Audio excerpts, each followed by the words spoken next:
Fala pessoal, beleza? Matheus Almeida aqui e hoje vamos começar o quadro chamado Treino é Jogo e Jogo é Treino, beleza? Nenhum treino ele é separado do jogo. O treino ele é focado em desenvolver melhor o jogo da equipe e o jogo da equipe ele é muito importante para desenvolvimento novamente do treino. É um ciclo fundamental. Aquele ditado de que treino é jogo e jogo é guerra não cola mais, galera. Se você não treinar como você joga, você não vai jogar em alta performance, né? Então, se você treinar em alto nível, simulando situações em que você realmente vai vivenciar no jogo, você vai conseguir performar em alto nível. Então, focado nisso, o treino tem que ser o mais próximo do jogo possível. A gente sabe que não consegue ser 100%, claro, por causa do ambiente, enfim, mas é fundamental em que o treino seja muito próximo do jogo, tá? Então, vamos analisar o Cruzeiro do Diniz nessa nossa estreia, do treino é jogo e jogo é treino, um pouco do treino do Fernando Diniz no Cruzeiro agora lá nos Estados Unidos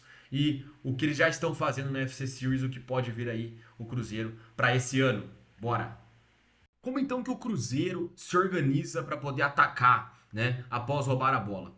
Exemplo aqui o lateral direito com a bola, com a posse, dois jogadores, no mínimo, de 2 a 3 jogadores passam a atacar a paralela cheia, que é chamado essa estrutura que o Diniz tem como característica das suas equipes.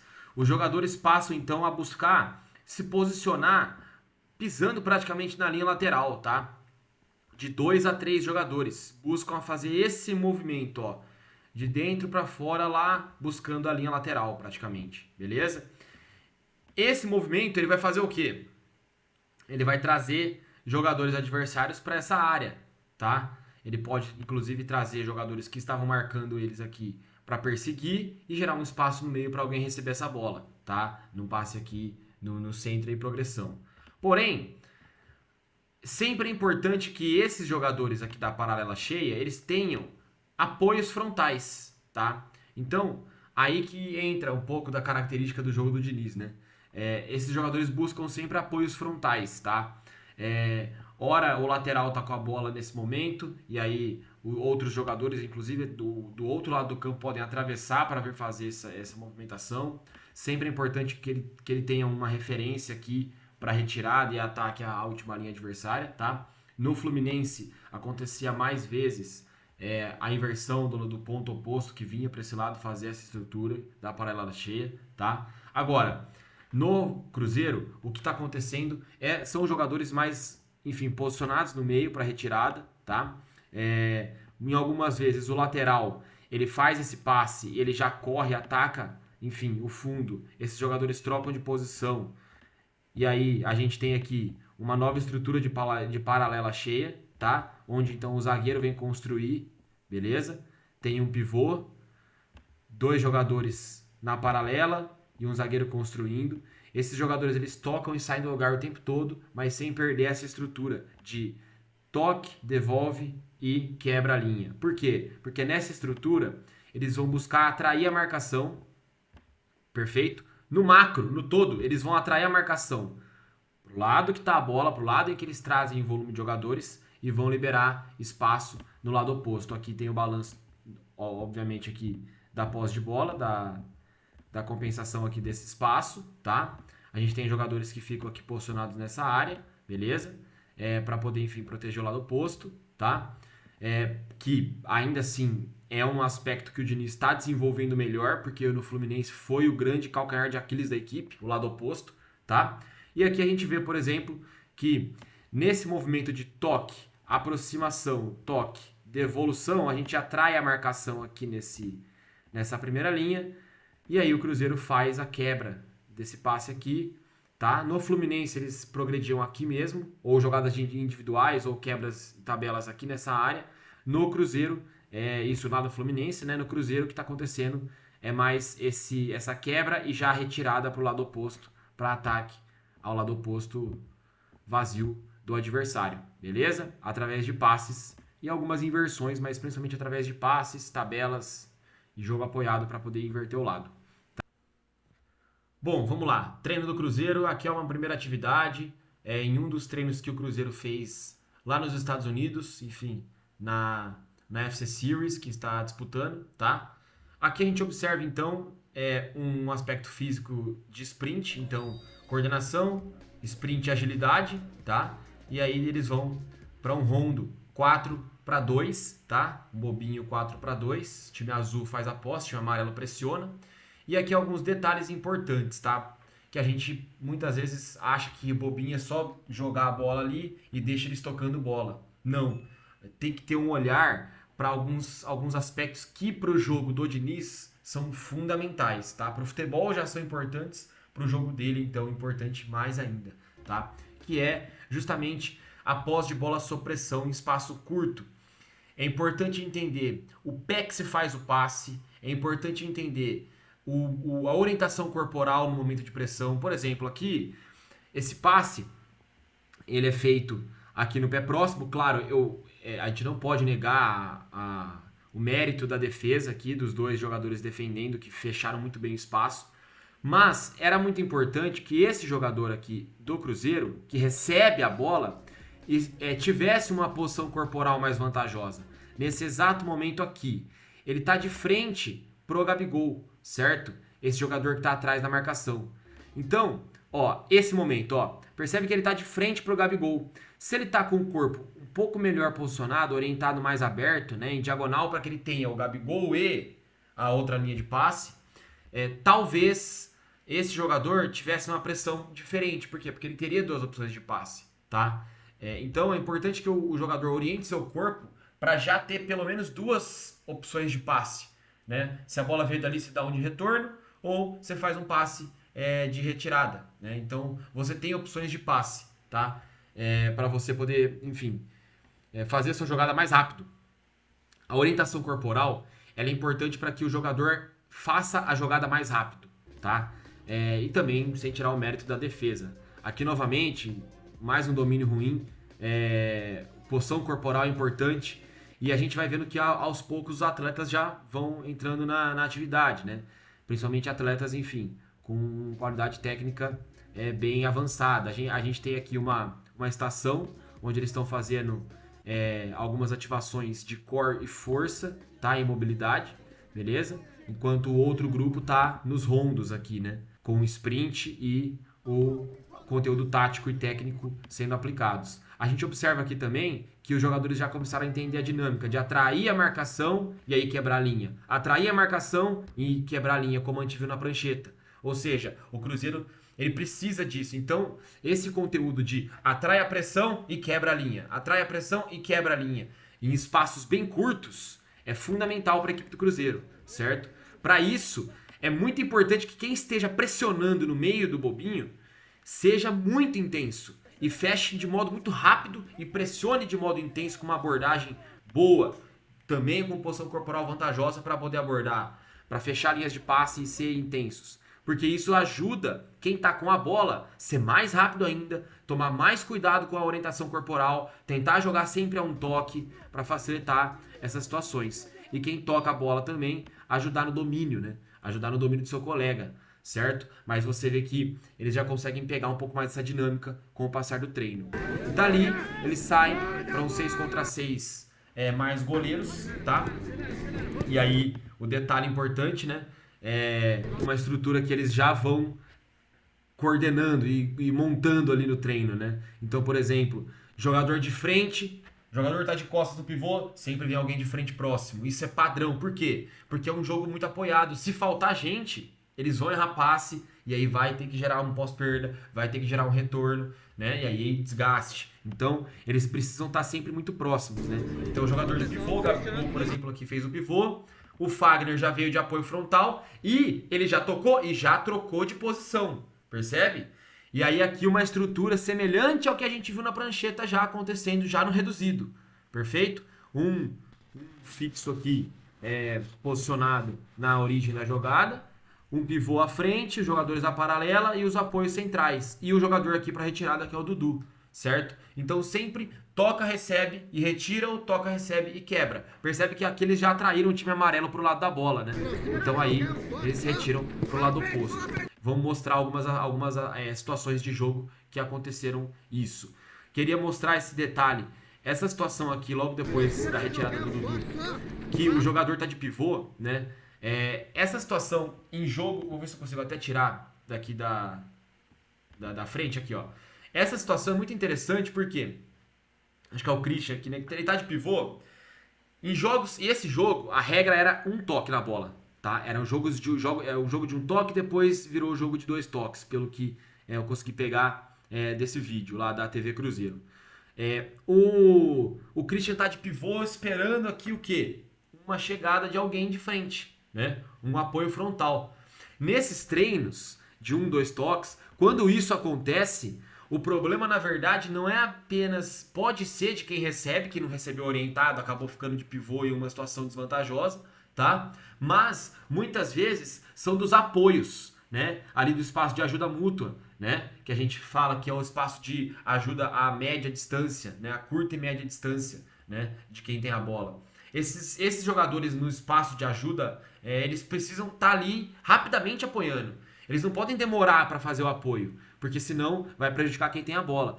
E um detalhe, inclusive eu já vi, eu não me lembro agora o convidado, mas teve um jogador que jogou com o Diniz, e ele falou no podcast Charla que o Diniz ele cobra muito as pessoas que estão em volta da bola. Então, às vezes acontece algum erro de passe, a cobrança vai em quem estava em volta, né? Que não deu o suporte necessário para que a jogada acontecesse, né? E aqui a gente tem um aspecto também muito interessante, né? A questão de um valor humano fundamental para posse de bola, né? Que é a empatia. Porque se você se coloca no lugar do outro, você consegue ajudar ele com linhas de passe, né? Quem tem a bola tem o maior problema do jogo. Tem o maior problema do jogo. É o foco de todo mundo é quem tem a bola. Então essa pessoa precisa resolver o jogo, precisa resolver aquele problema, precisa resolver aquela jogada. A partir do momento em que não ocorram ajudas próximas e distantes para que essa pessoa que tem a bola consiga resolver a jogada, ela não vai conseguir dar a melhor sequência, né? E aí esse é o detalhe, né? Que eu falo para muitos atletas. Quando a gente quer desenvolver o nosso jogo individualmente, desenvolva as interações. E você apoiar, gerar linha de passe de modo inteligente, é ajudar o seu colega a jogar melhor também. E você vai passar a correr certo, a jogar melhor também, tá? Então, essas situações de pivô que acontecem em jogo em 1, 2 toques tem essa problemática de atraso no apoio, como nesse caso. Aí ele veio, o apoio chegou, e aí, quando chega, dá a sequência na jogada, ocorre a quebra de linha, e aí o gol nessa parte da atividade. Né? Aqui, eu não sei se o áudio consegue pegar, mas nesse momento o Cássio recebe a bola, e aí o Diniz, ele cobra pressão no goleiro. Ele cobra muita pressão no goleiro. E isso é interessante porque é o que ele vai vivenciar no jogo. Então é uma busca por proximidade do que o goleiro vai enfrentar, a defesa, a saída de bola vai enfrentar no jogo. É a busca por aproximar o jogo do treino e o treino do jogo. Né? Por isso que o nome dessa série aqui no canal é Jogo é Treino, Treino é Jogo. Né? Então, esse detalhe é fundamental. Assim como a pressão pós-perda, como nesse gol que aconteceu agora. Né? Pressão pós-perda já com a situação de gol, né? Uma pressão imediata na saída de bola adversária, né? E como eles fizeram o gol no primeiro jogo lá contra o São Paulo da FC Series, né? Aqui uma outra situação, novamente, jogador de costas já recebe, tem que ter apoio, tem que ter um domínio orientado, tem que ter uma sequência boa. Então o jogador de costas vai parar para quem tá de frente. Aqui o Matheus Henrique com uma trivela aqui nessa jogada muito boa. Posicionamento corporal vantajoso aqui do Eduardo, que já estava bem posicionado para poder dar uma sequência para frente, podia até dominar e chutar, se fosse uma situação de 2 toques, mas ele consegue ter um apoio e novamente apoio do lado oposto para ele. Então você percebe essas estruturas em diagonais? O jogador recebe na paralela apoio, o jogador recebe na paralela tem apoio. Então essas situações são fundamentais para a equipe do Diniz, tá? Que é o que a gente vai entender agora no jogo, tá? Como que isso se aplica no jogo. Intensidade na pressão, que foi algo muito cobrado nessa atividade. Intensidade na pressão desde o rondo do 4-2 até o 6 contra 6 depois, com goleiros em campo reduzido. E aqui a gente observa, né, lá, novamente, passe horizontal, atraiu a marcação de 2 jogadores do São Paulo, quebra a linha, posição corporal vantajosa do jogador do Cruzeiro, ele quebra, faz o passe na beirada. Deixa eu colocar aqui em cima o meu cursor aqui. Na sequência, a gente observa que o Cruzeiro fazendo esse movimento de trazer os jogadores para a paralela. Então ele vai montar aquela estrutura da paralela, tá? Que a gente viu na prancheta, que a gente viu na atividade do treino e que no jogo eles estavam buscando aplicar. E quando eles fazem isso, eles trazem jogadores do São Paulo, né? Então, o lateral com a bola, eles na busca por fazer a paralela, eles trazem jogadores do São Paulo, atrai a marcação, libera o jogador livre no meio. Aqui até, inclusive, o, o, o Matheus fazendo esse movimento interessante de também buscar essa paralela. E aqui o Gabigol, numa inteligência de vir buscar essa bola, viu que a bola ia ficar curta pro meia, ele sai, se descola, vem fazer um pivô, né? Um movimento de ajuda. Esse é um movimento de ajuda. A gente pode resumir como um movimento de ajuda, porque ele sai da posição dele para vir fazer um movimento de ajuda, de suporte, de apoio, para o jogador poder receber a bola e continuar a retirada, tá? Então, é uma movimentação interessante do Gabigol, e aí o Cruzeiro consegue fazer a retirada. E aí é aquela questão, né? Que é um ponto-chave para que esse jogo flua, que é o acerto técnico, né? O acerto técnico de algumas ações, né? Então, por exemplo, essa retirada aqui, a virada ela era muito boa, a intenção era muito boa, desde que fosse numa região mais avançada do campo para que pudesse ocorrer uma ruptura aqui da última linha do São Paulo e os jogadores receberem à frente. Mas a virada de jogo sai no contrapé e aí não tem como dominar uma bola no contrapé. O ideal seria ele receber naquela zona azul ali, naquele espaço, tá? Outro lance onde o Cruzeiro está trazendo os jogadores para a paralela cheia. A gente observa aqui a estrutura que a gente viu na prancheta, tá? Um jogador na base, um fixo. Cara, tem muita coisa que parece futsal, né? Muita troca de posição com uma estrutura que inicia com um fixo, alas, suportes e um pivô, entendeu? Até porque o Diniz vem do futsal, né? E aí, a partir disso, eles trocam muito de posição, sempre de modo muito coordenado, buscando sempre atrair e liberar espaço nas costas. Aqui a gente observa que o Cruzeiro recebe essa bola, tem uma disputa, e aí é o detalhe, essa estrutura ela beneficia isso, uma pressão pós-perda imediata, porque sempre vai ter jogadores também preparados para poder pressionar ali pós-perda naquele setor por conta dessa estrutura, né? E aí o Cruzeiro fazendo a situação de atrair a marcação do São Paulo para liberar espaços entre linhas novamente, domínio com drible, ó, quebra de linha com drible, como a gente falou na prancheta. E aí aqui, lembra a situação de um toque na bola sob pressão, toque, sai do lugar, quem tá de costas já para, quem vem de frente já faz a quebra em terceiro homem. Então a gente observa aqui essa jogada a partir de agora. Um toque na bola, eles vão conseguir fazer a quebra e vão fazer um cruzamento.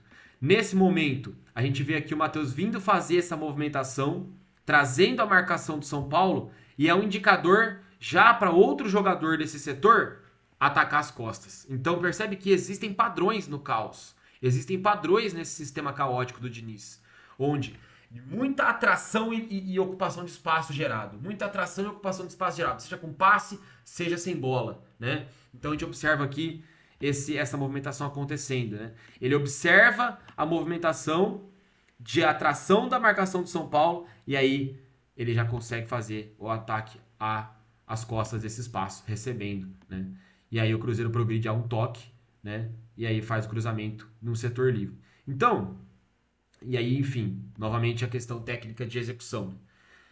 Enfim, observe que o treino, ele não um treino não acontece por acaso. O treino ele tem que ser estruturado pensando no resultado final, pensando em como os atletas vão, enfim, interagir dentro daquele modelo, porque uma coisa que é fato, e isso, claro, a gente vai conseguir ver agora com o passar do tempo, mas assim como o Guardiola foi diferente do Barcelona pro Bayern, pro City, enfim, a gente vê diferenças, né? E a gente vai ver também diferenças se a gente for comparar o Audax do Diniz, né? Pro Cruzeiro do Diniz, passando por São Paulo, passando por Fluminense, que foram os trabalhos um pouco mais longevos que ele teve, a gente vai ver diferenças, né? E aí eu acredito que algumas diferenças já estão acontecendo. Por exemplo, a questão do Cássio participando mais com bola, isso eu vou trazer em outro vídeo aqui. Então, a gente vai vendo algumas diferenças. Mas o legal é trazer essa questão que o treino, ele começa a ser transferido. Mas é como aprender matemática, cara, é como aprender outras matérias. O modelo de jogo é isso, eles vão construindo em conjunto. E aí os jogadores vão assimilando alguns movimentos, vai ter alguns erros de começo. Todo treinador, quando está construindo com a sua equipe um modelo de jogo, eles vão passar por alguns erros táticos, erros de corrida, erros de movimentações erradas. Sempre tem erro, que esses erros vão sendo corrigidos com o passar do tempo. É um processo de aprendizagem. Pô, Matheus, mas eles estão no profissional, já tem que aprender tudo. Não, cara, porque cada treinador é diferente, cada grupo que ele joga é diferente, os seus colegas são diferentes, eles têm que interagir de modo diferente em campo. E isso requer um processo de desenvolvimento de equipe, desenvolvimento de grupo, né? E isso é um processo de aprendizagem, tá? Então, vamos acompanhar esse Cruzeiro, vamos ver até onde que ele pode chegar, mas queria passar aqui para vocês um pouco desse quadro, que é o quadro Treino é Jogo, Jogo é Treino, começando então com o Cruzeiro do Fernando Diniz, beleza? Valeu, pessoal!